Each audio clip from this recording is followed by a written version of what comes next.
Da parte de Deus, nosso Pai, e de nosso Senhor Jesus Cristo, graça e paz.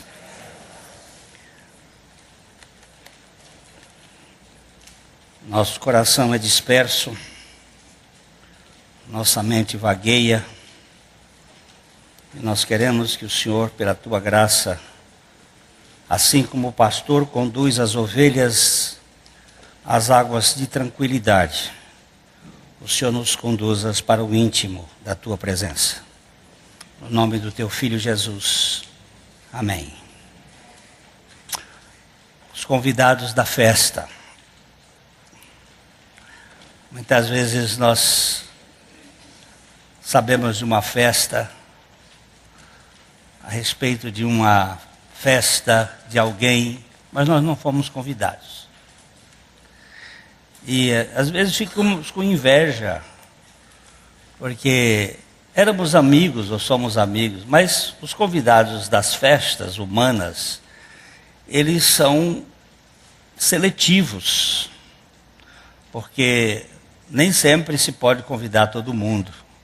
Às vezes quando você convida todo mundo, você não tem como pagar a festa, né? A festa é cara e tem que ser alguns critérios para escolher pessoas que vão fazer parte daquela festa.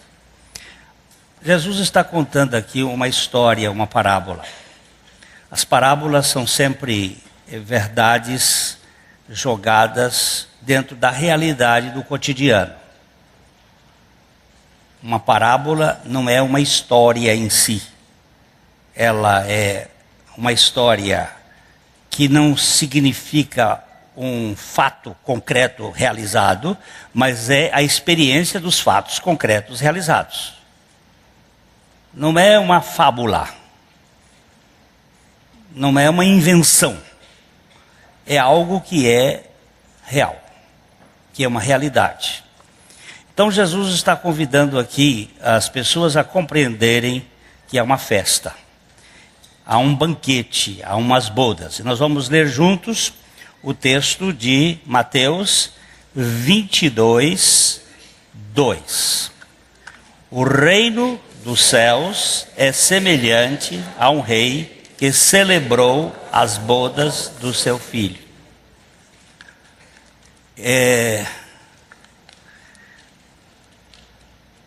A comparação que Jesus vai fazer tem a ver com uma festa de casamento, as bodas do filho dele. O velho mundo,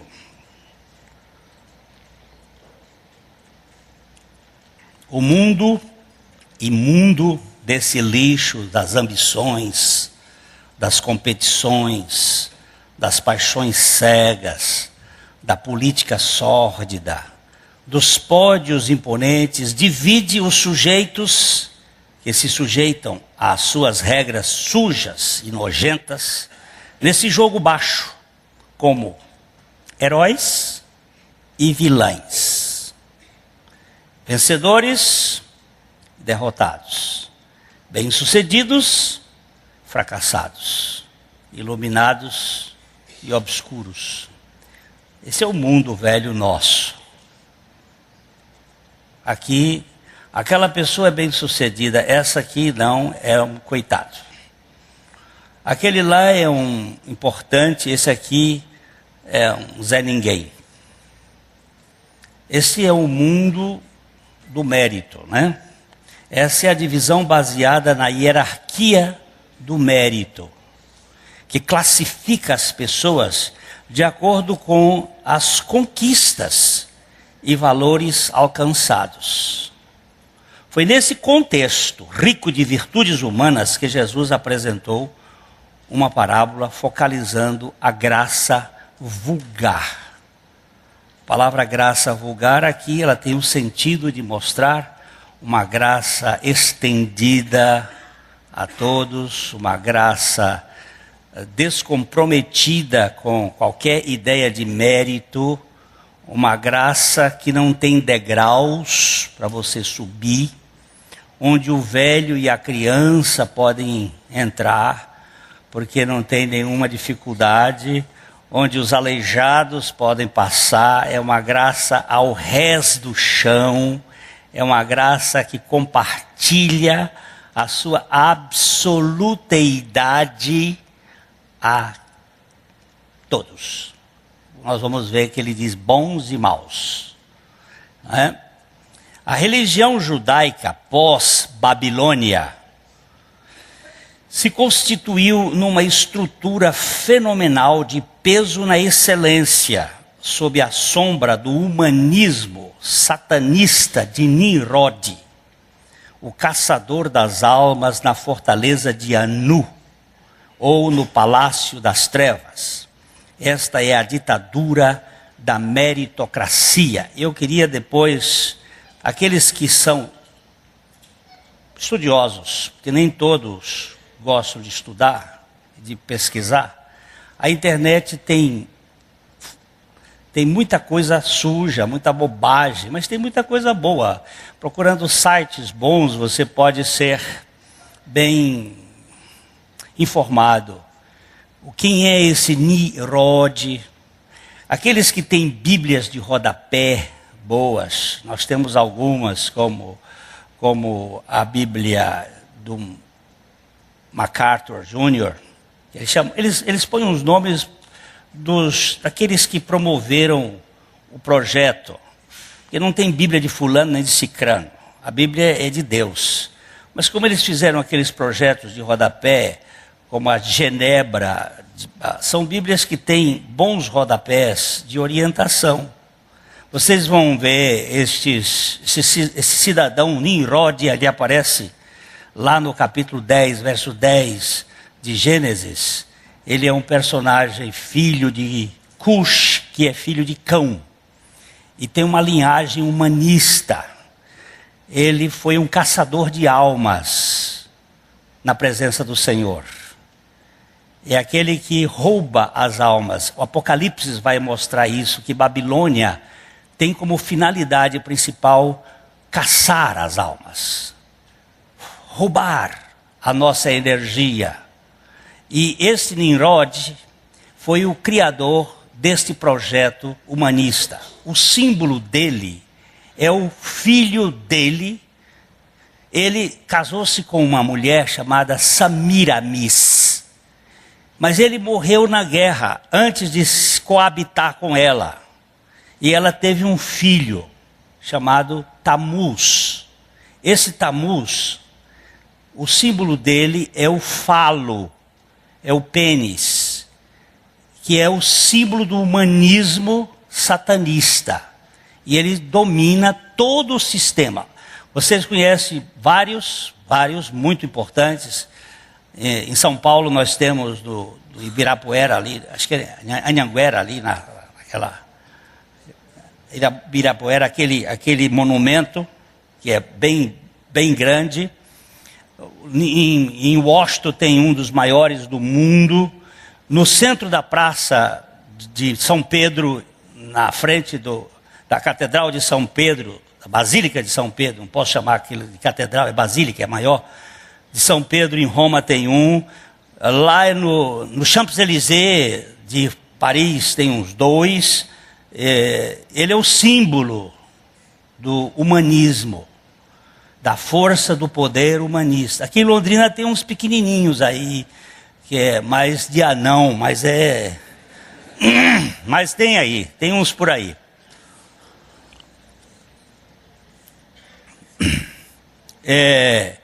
Ele tem como finalidade apresentar a função do mérito.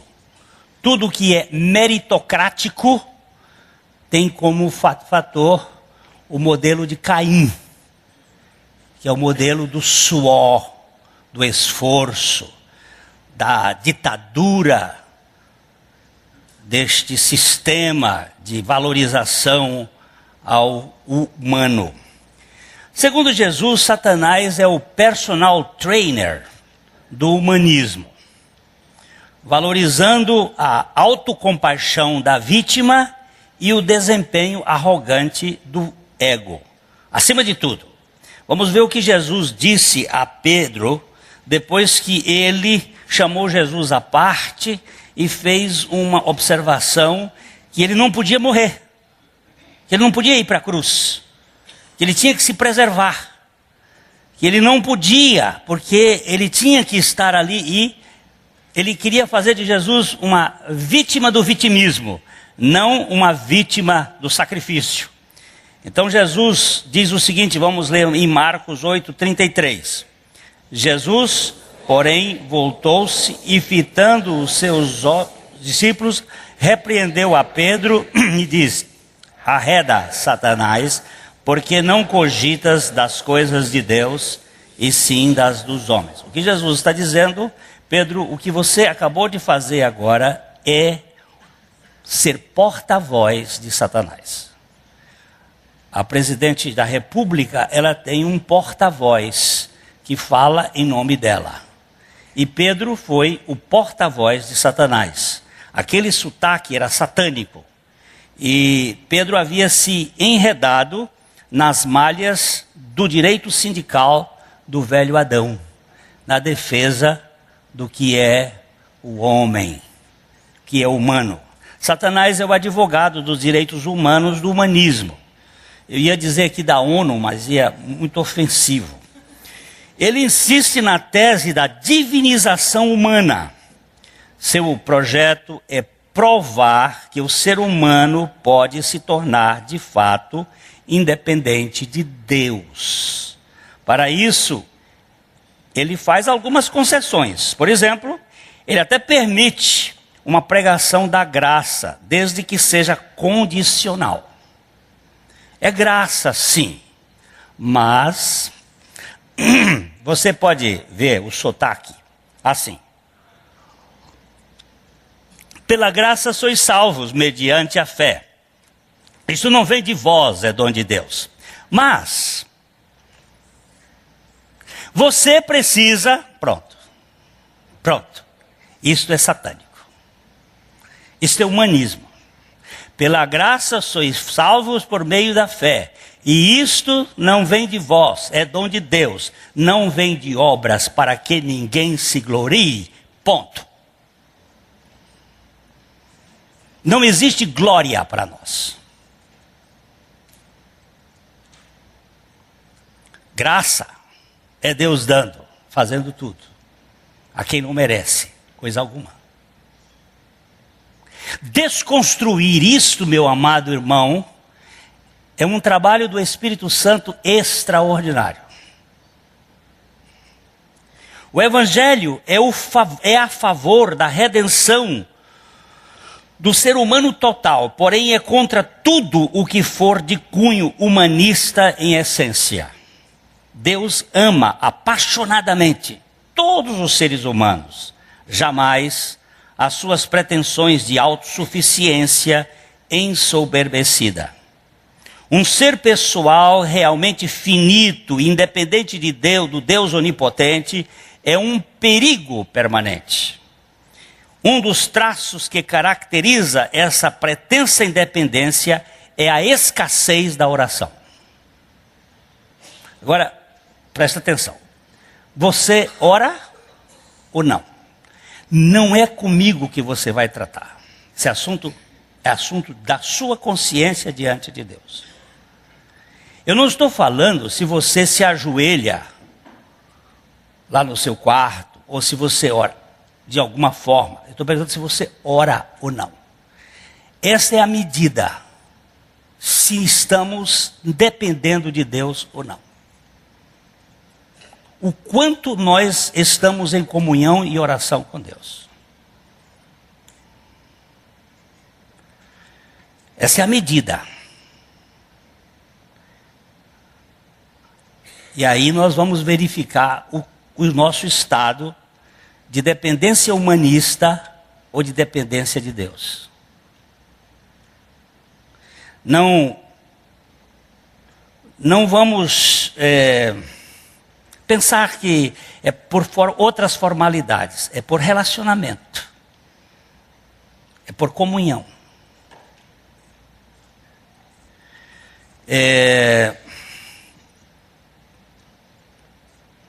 O humanismo, em seu fogo teomaníaco, isto é, em sua tendência narcisista de se autovalorizar, ao contemplar a sua beleza no espelho do poço, bem como o seu desejo apolíneo de perfeição, sempre aprova, como convidados de honra em suas festas, os iluminados, os bem-sucedidos, os vencedores, os heróis. Esse é o padrão do mundo e da religião ilustrada com os lubrificantes humanistas. Olha, eu quando vou olhar no poço o meu retrato, eu vejo o espelho meu. Será que existe alguém mais digno do que eu? Será que existe alguém mais importante neste mundo do que eu? Aí eu faço como Apolo. Apolo era aquele Deus lindo, perfeito. Eu quero na minha festa só gente de primeira classe. Então Jesus disse assim, quando você for dar um banquete, ele está falando sobre graça, você vai e convida aquele que não pode pagar, que não pode lhe devolver uma outra festa. Porque eu, por exemplo, não sei receber graça. Se alguém me convida para jantar na casa dele, eu já fico falando com a Carmita. Carmita, nós precisamos fazer alguma coisa para ele vir jantar na nossa casa. Ah, mas isso é gratidão. Não, isso é uma pessoa que não sabe receber graça. Precisa trocar. Isso faz parte do nosso sistema de mérito. Esse sistema é muito pesado. Ele puxa muita energia da gente.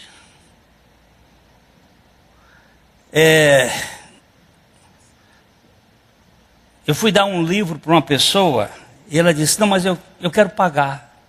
Eu disse, não, eu estou lhe dando o livro. Mas por quê? Eu digo, porque você é tão estúpido que não sabe receber. Só por isso. Vamos aprender. A gente não sabe receber. Há um orgulho muito grande dentro de mim. Você sabe que uma das grandes dificuldades que eu tive uma vez foi quando eu fui fazer um casamento fora daqui, eu estava com meu carro estragado e um irmão me emprestou um carro para eu ir fazer o casamento. Eu voltei no domingo, eu encontrei com ele e disse, eu não lhe devolvi o carro ainda porque eu preciso lavar e colocar o combustível para entregar o carro. Ele disse, que carro? Aquele que você me emprestou. Que carro que eu lhe emprestei? Eu digo, aquele Del Rey que você me emprestou para eu ir fazer o casamento. Ele disse, não lhe emprestei carro. Você está ficando doido? De sexta-feira para cá você perdeu a memória? Ele virou e disse, não, eu te dei um carro. Quando ele disse, eu te dei um carro, eu comecei a tremer as pernas e chorar. Eu não... Como é que pode o cara me dar um carro? Ele é o meu amigo. Ele é meu irmão, mas como é que ele pode fazer um negócio desse? Eu disse, não, eu não aceito. Ele disse, você prega sobre graça e não sabe o que é graça?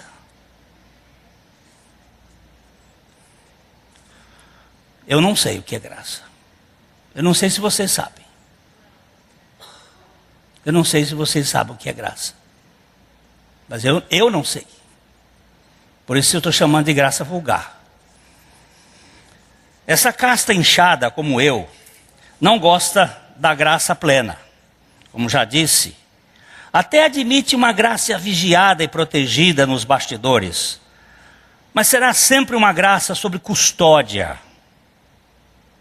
Para essa gente snob, é inconcebível uma aceitação incondicional baseada apenas no amor furioso do Pai.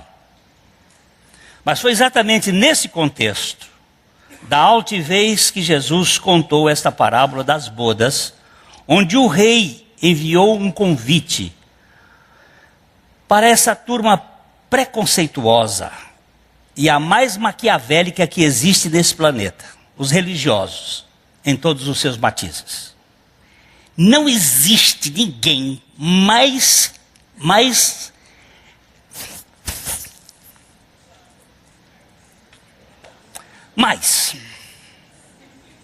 aí você adjetiva do jeito que você quiser, mais complicada no mundo do que um religioso.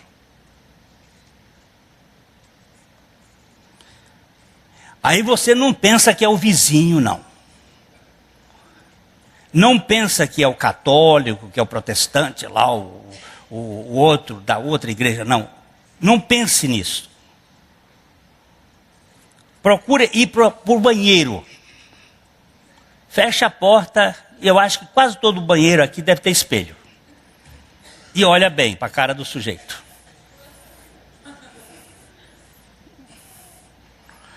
Ninguém pode ser mais velhaco do que o humanista com a máscara polida nas oficinas da religiosidade.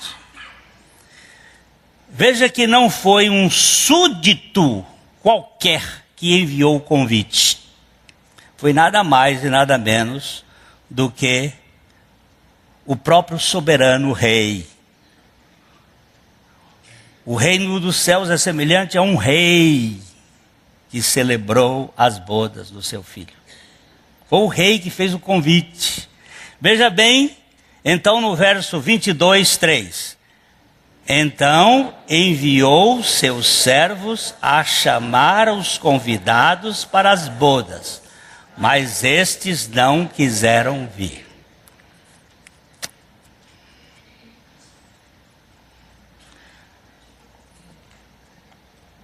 Sir Winston Churchill disse certa ocasião: se o rei me faz um convite, até mesmo por educação eu tenho que ir lá, porque é o rei. Isso porque o rei havia feito um convite a um ilustre Sir que não gostava do rei e recusou.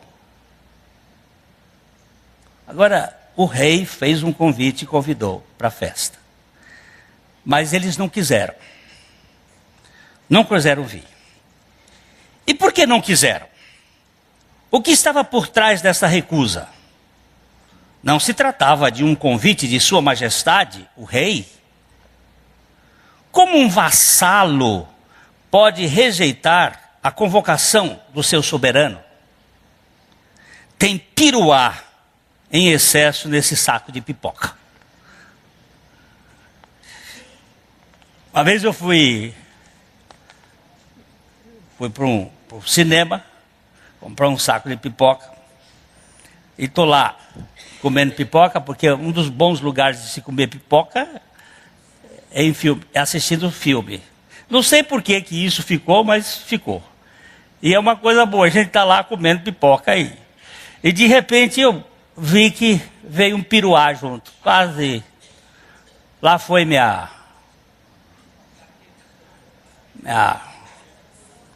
restauração. E para restaurar depois, eis o problema dos piruás. Gente, no contexto judaico antigo, pós-babilônico, Babilônia, o povo saiu de Babilônia, lembra-se, foi a primeira leva, lá com Zorobabel, depois Esdras, depois Neemias, voltando. Esse contexto de 70 anos que o povo passou na Babilônia, foi o período em que o culto judaico foi modificado, foram criadas as sinagogas, o sistema de educação religiosa mudou completamente e perdura até os dias de hoje em todo o mundo judaico-cristão. Então, no contexto judaico antigo pós-babilônico, os convidados costumavam pagar pelos custos da festa. E ainda hoje, em algumas comunidades sionistas, eles mantêm este hábito de excelência e gentileza. Mas a festa das bodas do filho do rei não pode ser subvencionada.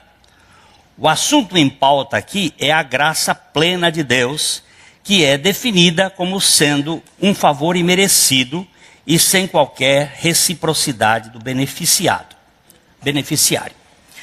Deixa eu dizer aqui, um judeu quando vai fazer a festa de um filho, ele dá a festa, mas os convidados pagam pelo banquete. É um gesto chamado de gentileza, para não dar custo para o dono da festa. Se isso pega aqui, vai ser muito bom, porque você pode convidar todo mundo. Porque cada um vai por adesão, não é? A festa, isso aí vai custar, depende do prato que a pessoa vai saber. Se for lá no Planalto, fica sempre mais caro, porque a comida de lá é uma das melhores do Brasil. Sem dúvida nenhuma, nem é propaganda que estamos fazendo, não, porque é consideração daquilo que a mídia está contando. Aí você pode dizer o seguinte: vamos para a festa, tem que pagar aí, não tem problema. Eles não dão presentes para o noivo, mas ajudam a pagar a festa. E os pais, então, no acúmulo, dão o presente que os noivos precisam. Normalmente dá uma boa quantidade. Dá mais do que esses presentinhos besta que a gente compra para enganar a trouxa no dia do casamento.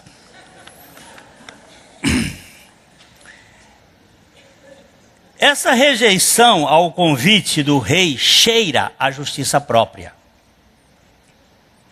O orgulhoso não recebe esmola alguma, nem o soberbo acolhe a graça em sua plenitude. O rabino Menachem Mendelssohn Schneerson, ele morreu em 1990 e algum pedaço, chamava tudo aquilo que era de graça como se fosse o pão da vergonha. Foi exatamente isso o que levou os convidados do rei a recusar o convite. O Schneerson dizia o seguinte: tudo que for de graça envergonha o seu mérito. Não receba nada, porque é um pão vil, nojento da vergonha. Aí eu fui entender pela primeira vez por que o povo de Israel chamou o maná de pão vil, sem valor. Porque era graça. Era derramado do céu, gratuitamente. Eles tinham que ir lá só e apanhar. E eles chamaram pão vil, sem valor. Graça não é fácil se receber. Jesus insiste na persistência da graça. Deus não desiste do rebelde facilmente. Por isso há sempre um novo convite divino sendo despachado pelo correio dos céus. Vamos ver. Eles rejeitaram, primeiro Jesus mandou um segundo convite. Aqui em Mateus 22, 4. Enviou ainda outros servos com esta ordem: dizei aos convidados: eis que já preparei o meu banquete, os meus bois e cevados já foram abatidos, e tudo está pronto, vinde para as bodas. Aqui a coisa ficou mais clara. Porque o primeiro convite, ele é um convite assim genérico, assim. Enviou os seus servos para chamar os convidados para bodas, mas eles não quiseram. Aí ele vai especificar. Ele diz assim: o banquete é meu, os bois são meus, está tudo preparado, e vocês só vêm com a boca. Pode vir.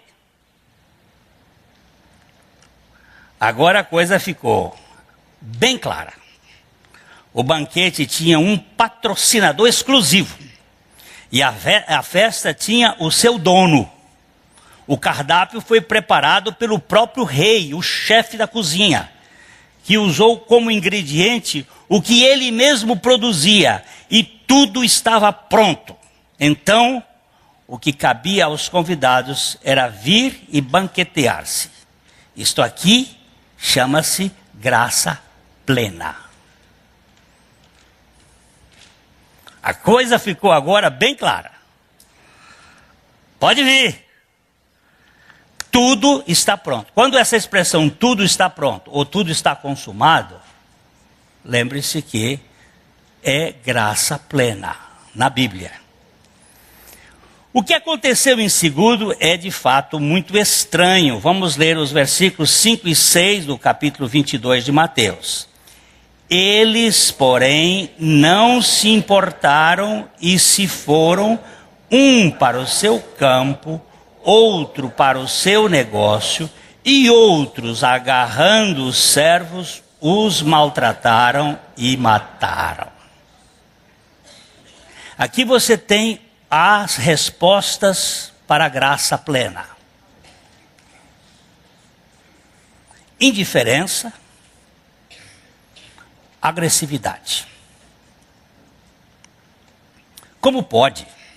Que reação bruta é essa diante de um convite tão gracioso e generoso? O rei estava apenas oferecendo tudo graciosamente. É uma loucura essa atitude, mas essa é sim a real resposta do mérito diante da graça imerecida. Indiferença, perseguição. Indiferença, perseguição. Eu não coloquei a palavra indiferença aqui, e você pode colocar a palavra aí. Os indiferentes, vou dizer mais aqui, os indiferentes são piores do que os que perseguem. É uma opinião pessoal. Uma parte dessa turma do merecimento se tornou indiferente e foi cuidar dos seus afazeres. A outra, mais ensandecida, ficou fula de raiva e atacou feito fera ferida quem estivesse por perto, anunciando a graça plena. Eu não sei bem o que gera essa revolta, todavia a coisa é realmente feia.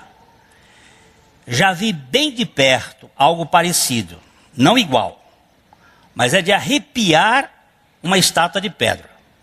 A fúria dos religiosos acuados é horrorosa. Uma vez lá em Curitiba, por duas vezes, uma mulher e outra um senhor. O senhor quase rasgou o meu paletó. Naquele tempo eu usava paletó. Ele segurou com força, com raiva, e disse umas coisas bem elegantes. Teve um pastor aqui que fez um casamento dos nossos aqui e teve que sair fugido depois, pelo fundo, ele e mais o irmão que estava com ele, por causa da graça que enfurece. Um outro aqui, que eu fiz o casamento, disse que ia me matar logo depois. E a Deise, que já foi para a glória, Deise Riberg, chegou perto de mim e disse, o pai da noiva disse que vai pegar os seus depois.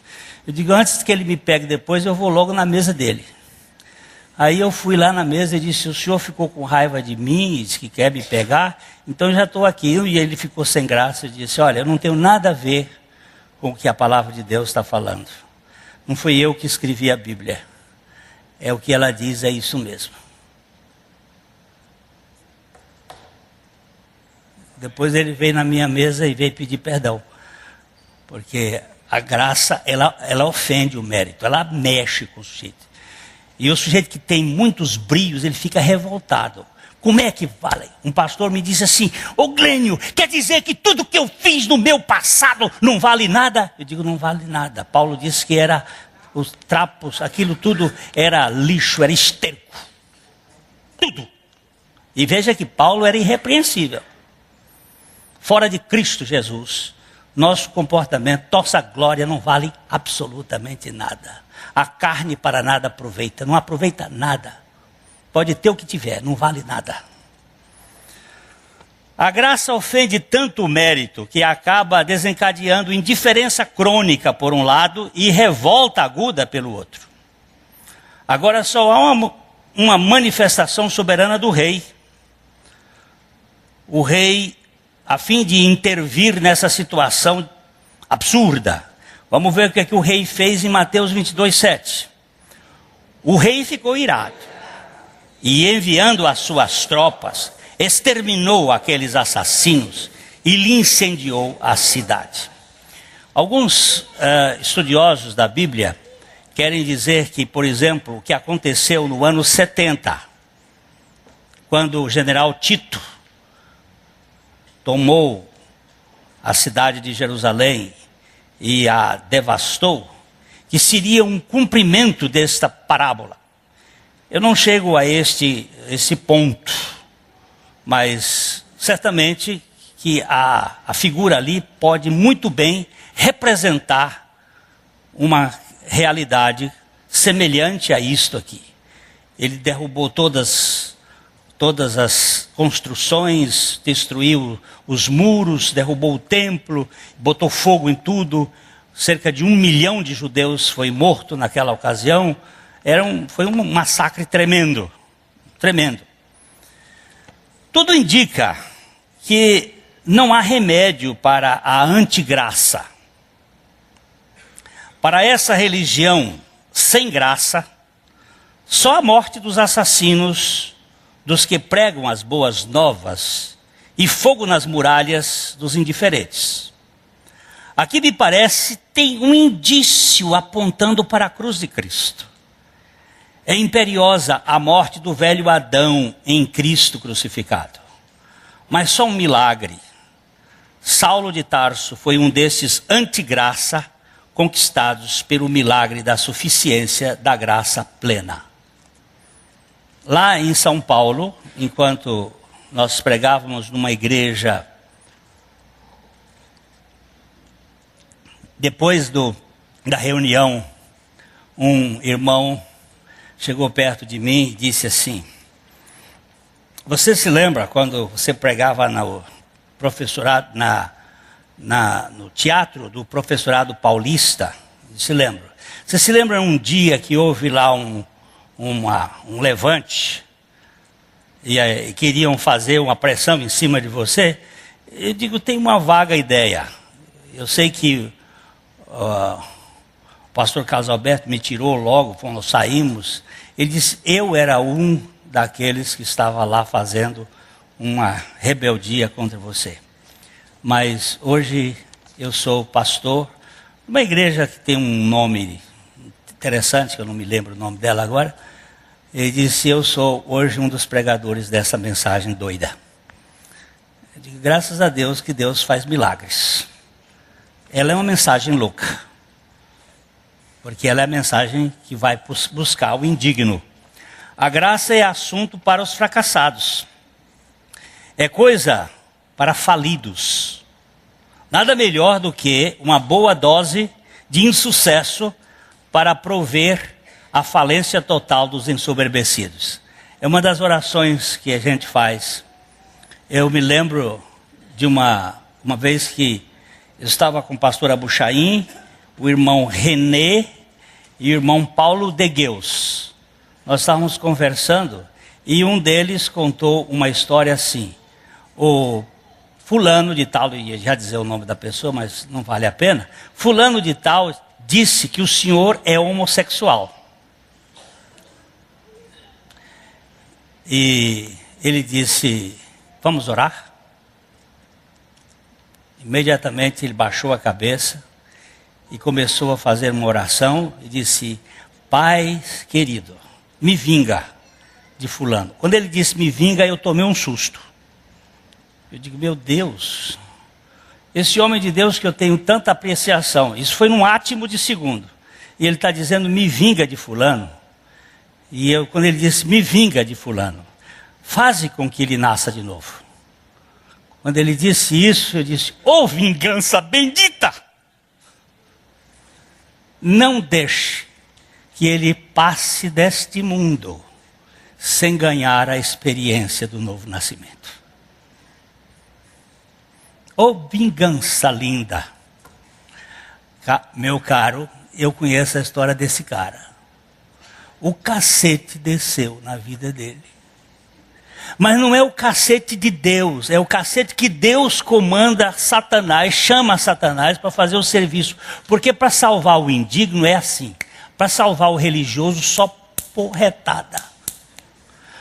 Para salvar o ladrão na cruz foi traz. Para salvar Jó foi mais de ano de cacetada. Então, caro distinto convidado, cuidado. Não resista à soberana convocação divina. Porque Deus te ama loucamente e Ele não quer te perder. Os desqualificados não têm dificuldade em celebrar, em receber a esmola da graça. Eles são os verdadeiros convidados para a festa. Vamos ler os versos 8 e 9 do capítulo 22 de Mateus. Então disse aos seus servos: está pronta a festa, mas os convidados não eram dignos. Ide, pois, para as encruzilhadas dos caminhos e convidai para bodas quantos encontrardes. Agora, veja essa palavra, os convidados não eram dignos. Qual é a dignidade dos convidados para a festa das bodas do Cordeiro? Da boda do Filho do Rei. Se eles que tinham projeção não eram dignos, quem são os dignos? Veja bem que ele disse, ide para as encruzilhadas. Numa outra versão desta realidade espiritual, ele disse, trazei os coxos, os mancos, os aleijados, os cegos. Vai para lá e procura quem... No salão da festa, do banquete da graça plena, a dignidade dos convidados é a total ausência de méritos. Porque o rei afirmou que os primeiros convidados não eram dignos. É exatamente pela absoluta falta de indignidade. Somente aqueles totalmente indignos são dignos de participar do ágape da graça. Quem são os convidados? Conversando uma vez com uma pessoa ilustre, ele virou e disse assim, eu tenho um nome a zelar. Eu tenho uma minha dignidade. Disse, deixa eu sair de perto. Porque aqui estamos diante de alguém ensoberbecido. Vamos sair para não discutir. A Bíblia manda não discutir com essa turma. Cai fora. O rei, então, manda buscar nas marginais os marginais, nas vielas os vilães, nos becos, esquinas e ruas, todos quantos encontrassem, fossem maus ou bons, vadios e ativos, mas que não fossem dignos de mérito e que enchessem o salão da festa. Vamos ler o verso 10 do capítulo 22 de Mateus. E saindo aqueles servos pelas estradas, reuniram todos que encontraram, maus e bons, e a sala banquete ficou repleta de convidados. Vai e busca tudo que você achar. Vai. Eu, baseado nesse texto maravilhoso da palavra de Deus, o Matthew Henry diz assim, eu vou ter 3 grandes surpresas quando chegar lá no céu. A primeira é que eu não vou ver gente que eu tinha certeza que ia estar lá. A segunda é que eu vou ver gente que eu tinha certeza que não ia estar lá. E a terceira, e mais extraordinária de todas, é que pela graça eu estarei lá. Isto é, gente que entende. Isso ele escreveu há pouco tempo atrás, 1640. Foi quando ele escreveu essa bobagem. Essa bobagem. Na celebração das bodas do Filho do Rei, é tudo gracioso. Tudo absolutamente gracioso. Até a roupa de todos os convidados era presente do rei. Ninguém poderia entrar no recinto da festa com as suas próprias vestes. Os trajes na Bíblia tipificam a justiça. Por exemplo, a justiça do ser humano é vista pelo profeta Isaías como trapos, mulambos de imundícia. Deste modo, como poderíamos participar desta festa nobre vestindo com os andrajos da justiça própria? Então, eu fui convidado para a festa do rei. Vamos imaginar. Eu vinha com o meu smoke. Quando eu chegasse lá na porta, o porteiro, o promoter da festa, ia dizer: tira o seu smoking e veste a minha roupa, a minha toga. Não, mas eu quero entrar. Não pode. Aqui você não entra com a sua roupa.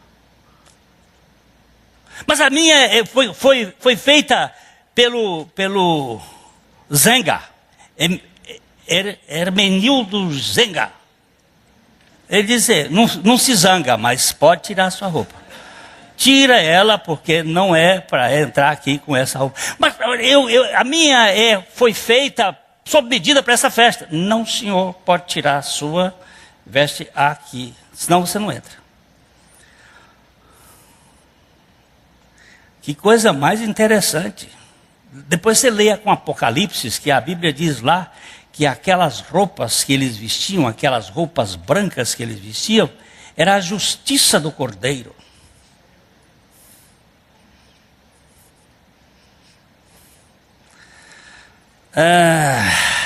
Foi assim que o rei... Não. Na celebração das bodas do filho do rei é tudo gracioso. Já lemos esse, né? Foi assim que o rei percebeu um penetra no salão quando estava saudando os convidados. Vamos ler o verso 11. Entrando, porém, o rei para ver os que estavam à mesa, notou ali um homem que não trazia veste nupcial. Vejam que os inimigos da graça de Cristo não são apenas os indiferentes e agressivos, mas também os fingidos. Como pode esse sujeito esperto ter entrado pela portaria sem ser visto? É aqui que reside um grande problema: a aparência, o disfarce do lobo em pele de cordeiro. Como foi que ele entrou? Porque tinha os vigias que recebiam a pessoa. Como é que se usa essa expressão na diplomacia? É aquele que fica, o recepcionista, mas tem uma expressão. Ele fica ali na porta e recebendo em nome do rei. O rei não é o que fica recebendo. Tem aquele que fica lá, quando dá festa no Itamaraty, da presidência da República, tem um diplomata que fica lá representando o governo e cumprimentando as autoridades. Não? Então tem que ver, e ali tem a turma dos crachás, né? Para saber quem é quem, para não entrar ali o penetra.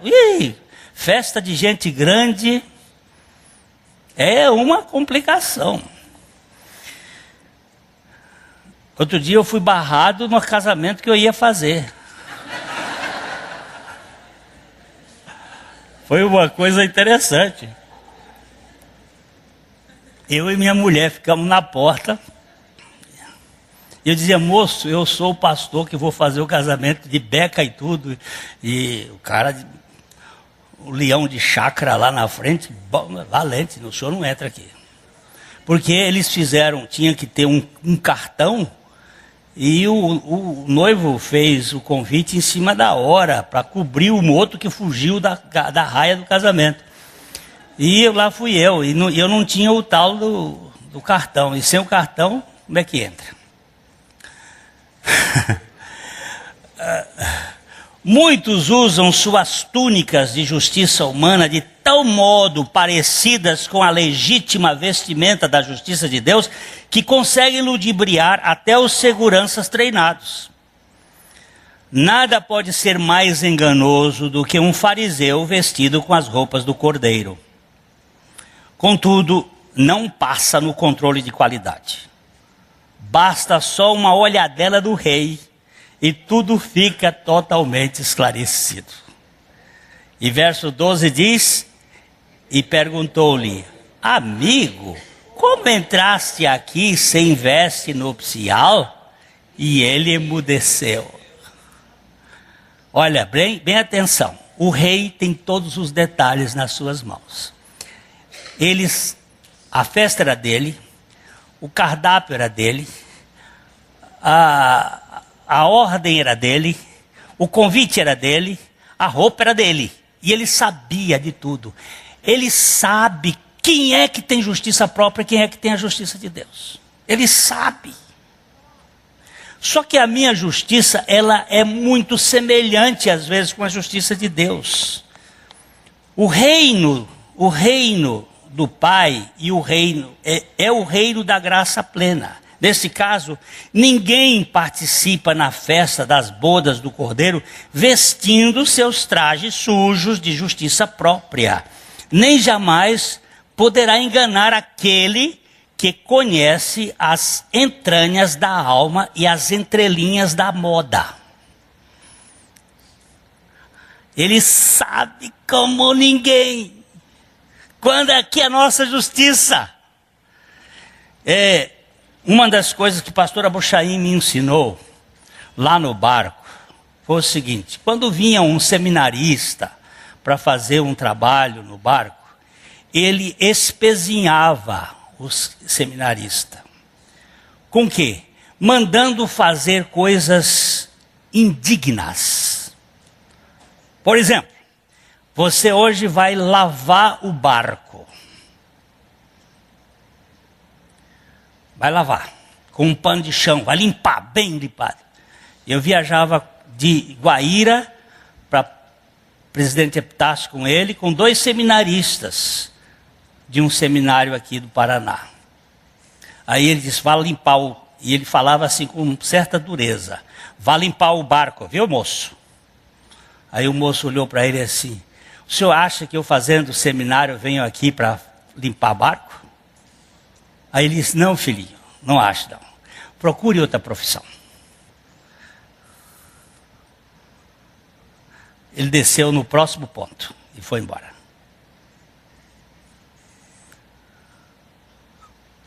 Cutuca. Você sabe, já contei mais de 1000 vezes, mas nunca é pouco. Já que já estamos perdendo o tempo mesmo, já passou da hora, já vamos... Do Felipe de Merton chegando para ver a moça, a freira que estava fazendo milagre. Era uma freirinha nova, noviça, fazendo milagre, e o Papa manda o teólogo fazer uma investigação para ver se era verdadeiro aquele fato, se era de Deus ou se era da própria mulher que estava fazendo milagre. Porque tem milagres de Deus e tem milagres dos poderes latentes da alma. Tem milagres que são feitos por Moisés pelo poder de Deus e feitos por Janes e Jambres pelos poderes da alma. Então o Felipe de Merton viajou a cavalo por muitos dias, chegou lá na cidade com as botas sujas, botou as botas em cima da mesa, conversou com a madre e disse assim: é aqui que tem uma freira que faz milagre? Disse: estava uma bênção ela fazendo. Ele disse: eu quero conhecer essa moça. Aí ele, com as botas ali em cima, sujas de viagem, sujas de esterco de cavalo, de viagem, de lama, ele pôs ali as botas, e a noviça entrou ali, e chegou, ele disse: então, filha, é você que Deus está usando com muito poder? Ele disse: certamente Deus está. Aí começou a falar de suas obras, porque quando a gente começa a falar das nossas obras, tem alguma coisa errada. Aí o Felipe disse assim: olha, eu queria conversar com você, mas antes de tudo, vai lá na cozinha, põe um pano molhado e limpa aqui as minhas botas. Logo, logo o espírito do orgulho se manifestou e disse assim: Deus está me usando com grande poder para fazer essas coisas humildes podem outra pessoa fazer. Aí Felipe de Merton disse: muito obrigado, já temos a resposta, e escreveu para a sua santidade o Papa a seguinte frase: tudo é falso, falta ali o elemento fundamental da vida de Cristo, humildade. Ponto.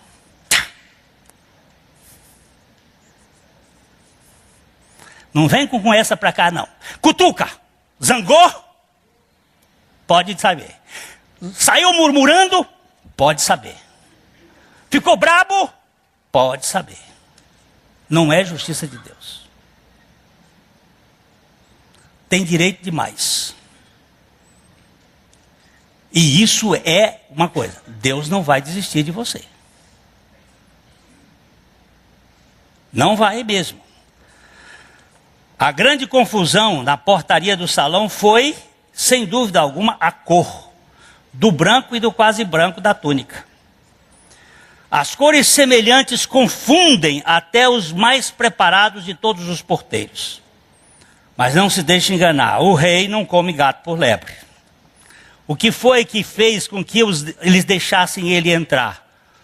É que a túnica que ele vestia era parecida com a túnica do rei. Era muito parecida. Porque se ele tivesse, a roupa fosse branca, e ele tivesse ido lá comprado um prêt-à-porter pretinho, assim já feito lá no shopping, daquelas roupas pretas, não tinha dificuldade, não era meu. Chegava lá e dizia: não pode entrar não, a roupa do rei é branca. Mas o branco e o quase branco, meu irmão. E se o porteiro sofresse de catarata? E se o porteiro tivesse um problema de miopia? Mas o rei não tem. O rei tem uma vista muito boa. Ele não usa óculos, não. Quando ele olhou e disse: epa, como é que você entrou aqui, meu amigo? O limite da graça é a sua rejeição deliberada. Agora já não resta opção. Veja bem o que aconteceu nos versos 13 e 14.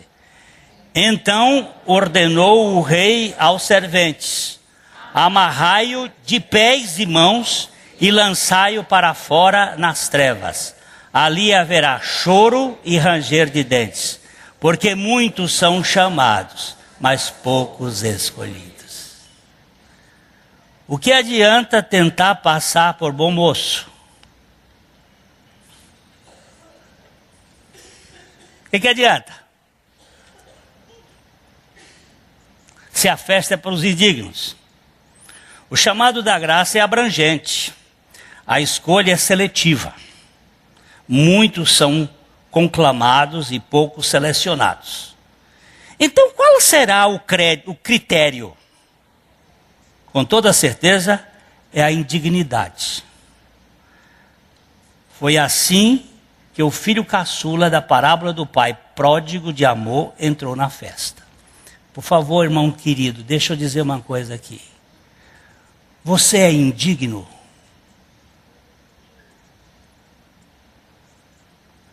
Você já chegou ao conceito da profunda indignidade diante de Deus? Alguém já pode lhe chamar de todos os nomes mais feios deste mundo e você faz festa? Porque aqui é que é o teste. O teste é esse assim: bem-aventurados sois quando disserem todo o mal contra vós por minha causa. Exultai-vos e alegrai-vos, porque grande é o vosso galardão nos céus. Porque assim perseguiram aos profetas que viveram antes de vós. Presta atenção, não responda para mim, e nem para o outro. Isso é diante de Deus. Se alguém lhe chamar de vagabundo ou vagabunda, você vai convidar um amigo para fazer um jantar em homenagem a este título? Ou você vai perder a noite chorando porque lhe chamaram disto? E você ainda tem que defender. Senhor, que graça vulgar é essa que o Senhor quer que eu tenha?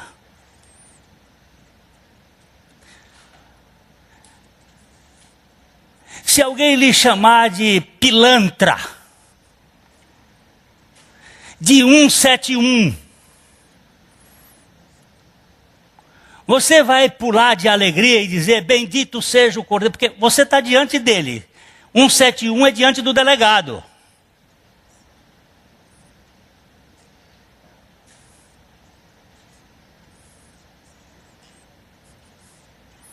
Senhor, eu me rendo diante do Senhor, o Senhor sabe. Estevão estava sendo apedrejado. Ele não tinha culpa. E ele diz, perdoa, Pai. Assistindo o filme da vida de Dietrich Bonhoeffer, ele está sendo condenado à forca. E aí o promotor chega perto dele e disse, chegou o fim. Ele tiraram a roupa dele toda, um frio doido, e ele começou a tremer. Isso é dia 7 de abril de 1945. Eu já estava nascido. No dia 9 de abril, dia 7 de maio foi o armistício. Aí ele andando ali com frio, ele diz assim, está com medo?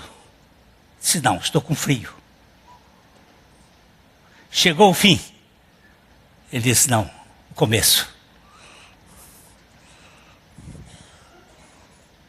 Vocês não me apavoram. Eu sei em quem tenho crido. Estou bem certo que é poderoso. O chamado da graça, meu irmão, é abrangente, a escolha é assim. E quem foi que foi para a festa no dia da pródigo? Que credencial tinha aquele desgraçado que gastou tudo? Considere bem esse texto com todo cuidado, de quem ama a verdade no íntimo. E veja você, por esse exemplo, quem são os convidados da festa? Preste atenção nos detalhes da história. Vamos ler esse texto um pouquinho longo de Lucas 15, 21 a 24. E o filho lhe disse, Pai, pequei contra os céus e diante de ti, já não sou digno de ser chamado teu filho. O pai, porém, disse aos seus servos, trazei depressa a melhor roupa, vestiu, ponde-lhe um anel no dedo e sandália nos pés. Trazei também e matai o novilho cevado.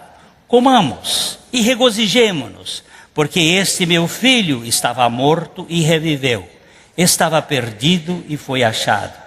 E começaram a regozijar-se. Quem é esse filho? Quem é esse filho, queridos? É o filho bom ou o filho mau? É mau, né? Não, esse era o filho indigno. Esse é o filho indigno. Ele gastou a herança do pai, ele foi para longe do pai, ele se desgraçou, mas o pai nunca desistiu dele. Porque enquanto ele estava lá, o pai estava preparando a festa cá. Enquanto ele estava no chiqueiro, o pai estava preparando um salão de festas para o filho. Isto você não vai encontrar em nada neste mundo do mérito. Você só vai encontrar na graça de Deus. E a igreja de Jesus Cristo não é igreja dos especiais, no sentido especiais dos mais dignos. A igreja de Jesus Cristo é a igreja dos falidos, que encontram na graça de Deus a suprema aceitação incondicional. mas fere o mérito. Eu sei que alguns vão sair daqui murmurando, reclamando. Não tem problema. Isso só vai trazer o vômito para fora. O mineiro ia viajando do lado de um homem muito forte. Muito forte. Descendo de Belo Horizonte para Governador Valadares. A estrada é assim, ó. E o mineirinho ali do lado do halterofilista que dormia. Perto da janela e ele no meio. E o mineirinho... E aquelas curvas, você sabe como é curva em ônibus, às vezes enjoa. E ele... E uma daquelas vezes ele... Exatamente no peito do outro. E ele dormia. E o mineirinho limpou a boca ali. Ficou quietinho, daqui a pouco ele acordou e... Olhou para o mineirinho olhou para ele e disse, me orou?